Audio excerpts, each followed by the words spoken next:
नमस्कार, मी Gayatri. ABS news मराठीमध्ये आपलं मनापासून स्वागत करते. खानदेशी कलाकार सचिन कुमावत निघाला बिग बॉसच्या घरातून. बिग बॉस सीझन 6 सध्या चांगल्या चर्चेत आहे. सदस्यांच्या कुरघोडी वागणं, एकमेकांविरोधातील कट, कारस्थान सर्वच गोष्टी ऐन रंगात आल्या आहेत. पण अजूनही काही स्पर्धकांचे डोळे उघडलेले नाहीत. तर काही स्पर्धक अजूनही आपला खेळ दाखवत नाहीत.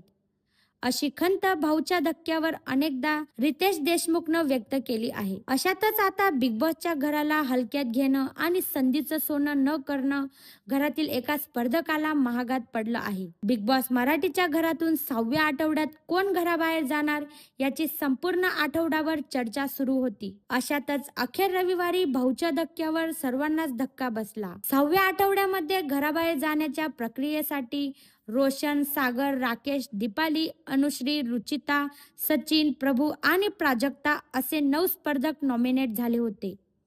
या स्पर्धकांमधून 3 स्पर्धक डेंजर झोनमध्ये तर उर्वरित 6 स्पर्धक सेफ झोनमध्ये गेले. रोशन, रुचिता आणि सचिन हे तिघे डेंजर झोनमध्ये होते. या तिघांमधून एकाला घरचा रस्ता धरावा लागला आहे. बिग बॉस मराठीच्या घरातून चांगल्या माणसाचं एलिमिनेशन झालं आहे. खानदेशचा किंग सचिन कुमावत घरातून एलिमिनेट झाला. 6व्या आठवड्यात सचिन कुमावतच एलिमिनेशन झाला. ABS news Marathi.